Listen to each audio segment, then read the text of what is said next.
أعوذ بالله من الشيطان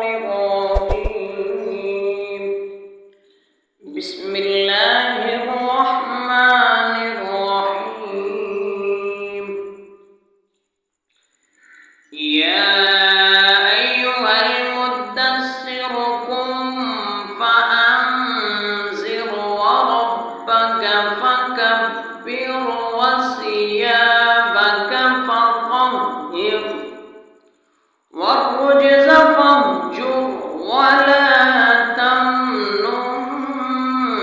تستكثر ولربك فاصبر فإذا نقر في الناقور فذلك يومئذ يوم عصيب على الكافرين غير يسير.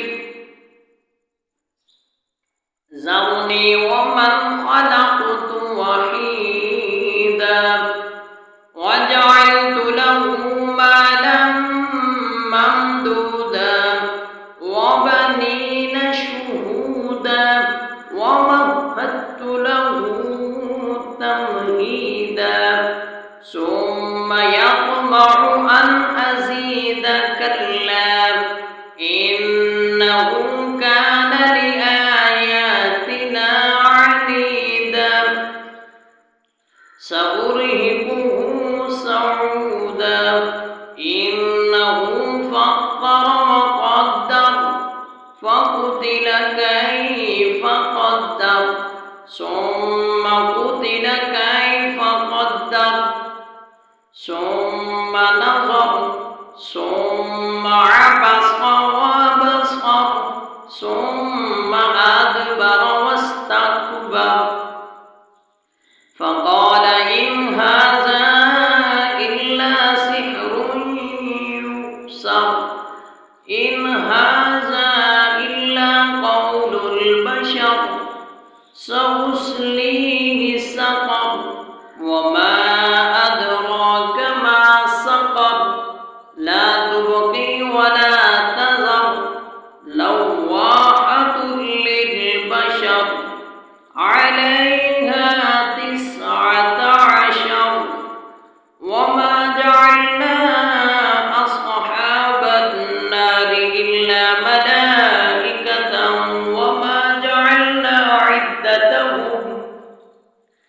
وما جعلنا عدتهم إلا فتنة للذين كفروا ليستيقن الذين أوتوا الكتاب ويزداد الذين آمنوا إيمانا ولا يرتاب الذين أوتوا الكتاب والمؤمنون وليقول الذين في قلوبهم مرض والكافرون ماذا أراد الله بهذا مثلا كذلك يضل الله من يشاء ويهدي من يشاء وما يعلم جنود ربك إلا هو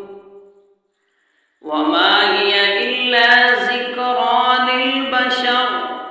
كلا والقمر والليل إذ أدبر والصبح إذا أسفر إنها لإحدى الكبر نذيرا للبشر لمن شاء منكم أن يتقدم أو يتأخر كل نفس بما كسبت رهينة إلا أصحاب اليمين في جنات يتساءلون عن المجرمين ما سلككم في سقر قالوا لم نك من المصلين ولم نك نطعم المسكين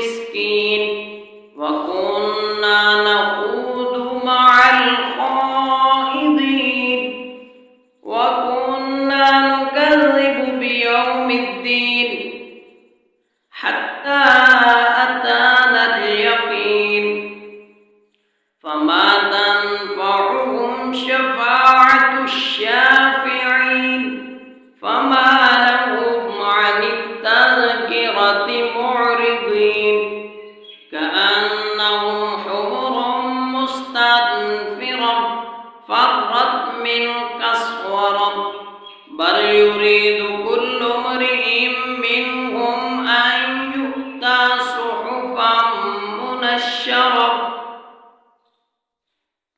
كلا بل لا يخافون الآخرة كلا إنه تذكرة فمن